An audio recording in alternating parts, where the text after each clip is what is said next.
हाय hi hello नमस्कार. कसे आहात तुम्ही सगळे? मी नूतन तुमचं सगळ्यांचं स्वागत करते आपल्या एका नवीन व्लॉगमध्ये. तर आज आहे 26 तारीख आणि आज आहे महाशिवरात्री. तर तुम्हा सर्वांना महाशिवरात्रीच्या खूप खूप शुभेच्छा. इकडं आणि बघा माझी सगळी सकाळची कामं झाली आहे, फक्त देवपूजा राहिली आहे. म्हटलं सगळी कामं वगैरे करून मग छान अशी देवपूजा करावी. सो चला. अनु अनु काय करते तू? काय करते तू? का करते? का सगळे कपडे काढते? सगळी कामं वगैरे आवरून मग मी घेतली देवपूजा करायला. फक्त देवपूजाच राहिली होती. म्हटलं आज सकाळ सकाळी सगळी कामं आवरून घ्यावी, सगळं घर वगैरे स्वच्छ करून मग देवपूजा करावी. कारण मला पिरियडसुद्धा आली होती, मग त्यामुळे मी सर्वात आधी सगळं घर स्वच्छ करून घेतलं आणि त्यानंतरच देवपूजा केली. मग आज आमच्या दोघांचाही उपवासच होता, त्यामुळे स्वयंपाक काय नव्हता. आज फक्त साबुदाण्याची खिचडीच करायची होती म्हटलं, म्हणून मग आज स्वयंपाकासाठी एकदम निवांत होते.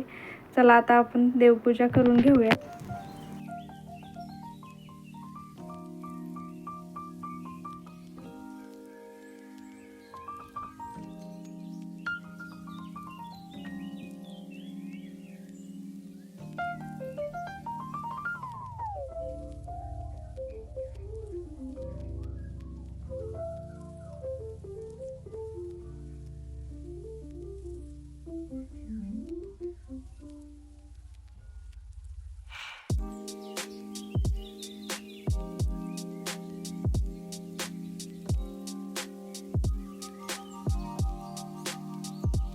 त्यानंतर मी नाश्ता करायला घेतला. खूप जास्त भूक लागली होती मला. मग चहा घेतला. मी दुधाचा चहा घेत नाही, काळा चहा पिते. सो मी त्याच्यासोबत थोडंसं फरसाण घेतलं होतं, ते उपवासातला जे चालतं ते. आणि त्यानंतर अन्वीला झोपवलं होतं. डायरेक्ट नेक्स्ट डे मी शूट करते आहे. अन्वीला अजिबात बरं वाटत नसल्यामुळे डायरेक्ट दुसऱ्याच दिवशीचं शूट आहे हे बघा. तर मंडळी कट टू नेक्स्ट डे. त्यानंतर काही शूट करायला जमलंच नाही, डायरेक्ट आता शूट करते आहे. आणि आज दुसरा दिवस आहे महाशिवरात्रीचा, तर आज उपवास सोडायचा आहे. त्यासाठीच मी इकडे स्वयंपाकाची तयारी करते आहे. काय काय बनवते हेही मी तुमच्यासोबत शेअर करते. आणि इकडे अन्वी वगैरे झोपली आहे. अन्वीने अजिबात रात्रभर झोपू दिलं नाही. काय झालं काय माहिती, तिला रात्रभर खूप जास्त उलट्या होत होत्या, त्याच्यामुळं ती आत्ता झोपली आहे. रात्र काय जास्त ती झोपली नाही आणि मलाही तिने झोपू दिलं नाही. सो ती आता झोपली आहे. ती झोपली तोपर्यंत मी आता फटाफट स्वयंपाक करते. आज काय तिला बरं नाही आहे, त्याच्यामुळं ती आज खूप जास्त चिडचिड करेल, त्यामुळं आज जास्त काही कामं होऊ शकणार नाही. सो ती झोपली तोपर्यंतच मी आता फटाफट कामं करून घेते. चला. तर मंडळी आज मी स्वयंपाक करणार होते. डाळ भात, वाटाण्याची भाजी आणि चपात्या. इकडे मी डाळ आधी शिजायला टाकली होती, कारण माझ्याकडे कुकरची शिट्टी होत नाही आहे. सो डाळ शिजायला बराच वेळ लागतो, त्याच्यामुळे मी आधीच जी आहे ती डाळ शिजायला टाकली होती 1 तासापूर्वी. मग एक अर्ध्या तासात शिजली ती, कारण शिट्टी होत नसल्यामुळे तुरीची डाळ शिजायला बराच वेळ लागतो. सो त्याच्यामुळे तर मी आता इथे वरण करून घेते. वरणासाठी मी इथे तुम्हाला जे जे दाखवलं होतं ते मी सगळं कट करून घेतलं होतं. सर्वात आधी कढई घेतली, त्याच्यामध्ये जिरं मोहरी टाकली, तडतड दिली. त्यानंतर कढीपत्ता होता माझ्याकडे, थोडाच होता, झाडाचा तोडून आणला होता ते पण, तो टाकला. त्याच्यानंतर मिरची टाकली आणि मग टोमॅटो टाकून छान असं परतून घेतलं. टोमॅटो चांगला गळसपर्यंत परतून घेतला होता. त्यानंतर हळद टाकली होती आणि तोही छान हलवून घेतलं. आणि त्यानंतर आपण जी डाळ शिजायला टाकली होती तीसुद्धा मी त्याच्यामध्ये टाकून दिली. तर अशा प्रकारे करते मी वरण. ही माझी ट्रिक आहे. तुम्हाला कशा पद्धतीचं वरण आवडतं मला कमेंटमध्ये नक्की सांगा. मी अशाच पद्धतीचे करते आणि मला वरणामध्ये सगळं काही आवडतं. टोमॅटो, मिरची वगैरे ते सगळं असलं ना की खूप छान टेस्ट येते वरणाला. आणि मेन म्हणजे लसूण पण मी ठेचून टाकला होता. कदाचित बघितला, स्किप झालं वाटतं ते. मी ते लसूणसुद्धा चांगला ठेचून टाकला होता, त्यामुळे त्याने ना वरणाला खूप छान टेस्ट येते. आणि इकडे बघू शकता आपल्या वरणाला उकळीसुद्धा आली आणि इकडे आपलं छान असं वरणसुद्धा तयार झालं होतं. तर अशा प्रकारे वरण करते मी आणि मला असंच आवडतं. आणि मी खूप कमी हळद टाकते, मला जास्त पिवळं वरण आवडत नाही. म्हणजे आमच्या घरातच आवडत नाही कोणाला, यांनाही नाही आवडत, सो मी असंच करते. त्यानंतर मग इकडे मी लगेचच वाटाण्याची भाजी करायला घेतली होती आणि मी फोडणीला टाकलंच आहे की तेव्हाच अन्वी उठली होती, त्याच्यामुळे माझी थोडीशी फोडणी जळाली. थोडासा लसूण जो आहे तो जळून गेला होता. सो ठीक आहे, चालतं थोडंफार. त्यानंतर मग मी त्याच्यातच कांदा टमॅटो टाकून छान असं परतून घेतलं. मीठ मी ज्यावेळेस वाटाणे शिजायला टाकले होते थोडेसे, तेव्हाच मीठ टाकलं होतं जेणेकरून ते पटकन शिजावे, म्हणून मी आता मीठ थोडंसंच टाकलं आहे. नाही तर तुम्ही म्हणसाल एवढंच मीठ टाकलं आहे, तर असं नाही आहे, मी आधीच मीठ टाकलं होतं. त्यानंतर आपल्या घरामध्ये जे काही बेसिक मसाले असतात ते मी त्याच्यामध्ये टाकून घेतले आणि त्यानंतर वाटाणे टाकले आणि छान असं हलवून घेतलं. त्यानंतर जो काही स्वयंपाक उरला होता, मला आता फक्त माझ्याकडे चपात्याच राहिल्या होत्या करायच्या, मग ते सुद्धा मी इकडे पीठ वगैरे मळायची तयारी केली. आणि काल काय झालं माहिती आहे का, आज मंदिरात जायचं होतं म्हणून मी अन्वीला ना खूप छान रेडी केलं होतं.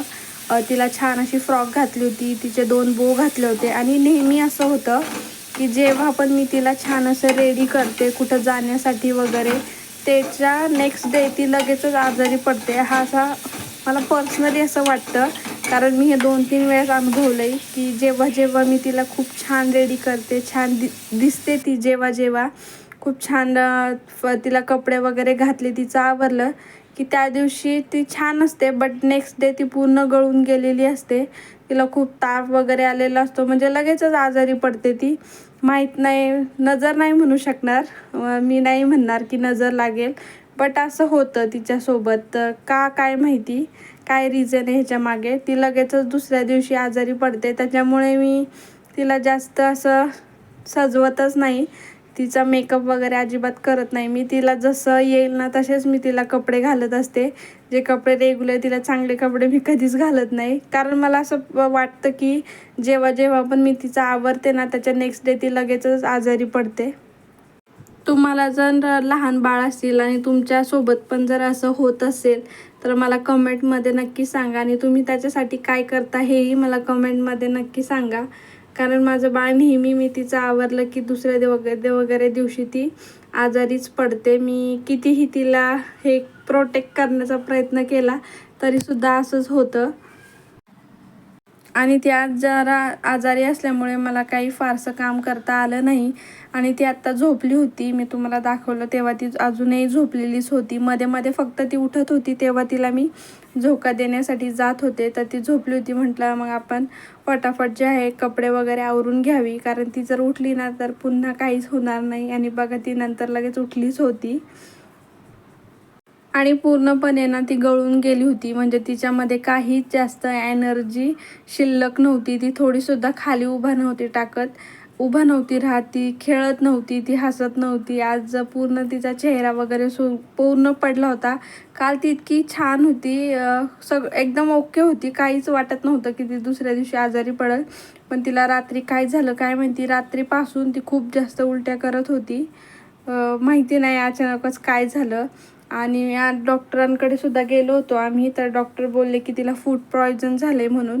पण तसं आम्ही काही दिलं नव्हतं, तर द्राक्ष दिली होती. डॉक्टर म्हटले की मार्केटमध्ये आता जी द्राक्ष येतात ती असं पिकलेली नसतात, आत्ता जशी ओरिजिनल असतात तशी ती नसतात. सो लगेचच जे सीजनल फळं असतात ती लगेच द्यायची नाही, थोडासा वेळ होऊ द्यायचा, त्यानंतरच ती द्यायची. कारण ती असं इकडून तिकडून असं काही करून पिकवलेली असतात आणि आपण ते खातो, त्याच्यामुळे आपली पोरं जी आहेत ती आजारी पडतात. आणि इकडं त्याच्यामुळेच आणि खूप जास्त आजारी पडली, कारण तिला द्राक्ष खूप जास्त प्रमाणात आवडतात. घेणार का तू? आणि तिने ती खूप जास्त प्रमाणात खाल्ली सुद्धा, त्याच्यामुळे कदाचित तिला असं काहीसं झालं. तुम्ही बघू शकता तिचा पूर्ण चेहरा वगैरे उतरलाय.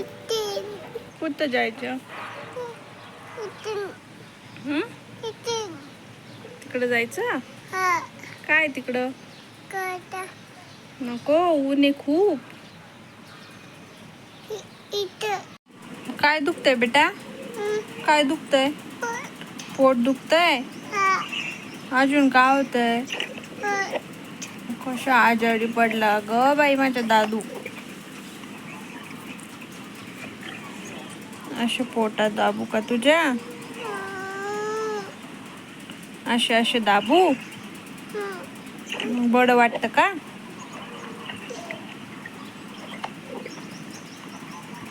बाबू काहीतरी खाऊन घे ना. काहीच नाही खायचं का? मग जेव्हा कोण करणार? तू काहीच खाल्लं नाहीस ना सकाळपासून? काहीच नाही खायचं तुला? पनीर खाते? पनीर, अंडा, भाता, चपाती, भाजी चपाती, मग का खायचं?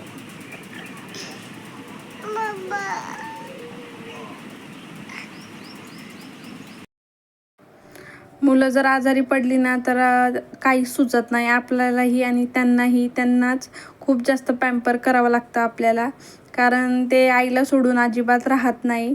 आणि त्यानंतर आम्ही इकडे जेवायला सुद्धा घेतलं होतं. तिला थोडंसं झोक्यामध्ये टाकलं, आम्ही इकडे जेवण करायला घेतलं आणि तेव्हाच नेमकं तिने खूप जास्त उलटी वगैरे केली. आणि त्यानंतर आम्ही थोडंफारच जेवलो आणि लगेचच तिला हॉस्पिटलमध्ये घेऊन गेलो. हॉस्पिटलमध्ये तिला इंजेक्शन वगैरे दिलं आणि त्यानंतर तिला थोडंसं घरी येऊन ज्यूस पाजला होता आणि त्यानंतर ती अशी छान गोड गोड झोपी गेली. आता माहिती नाही ती किती वेळ झोपते आणि तिला बरं वाटतं का नाही, ते सगळं मी तुम्हाला उद्या सांगेलच. सो आजच्या पुरता एवढंच होतं. तुम्हाला कसा व्लॉग वाटला मला नक्की सांगा आणि व्लॉग आवडल्यास लाईक शेअर सबस्क्राईब करायला विसरू नका. सो आजच्या पुरता एवढंच. बाय.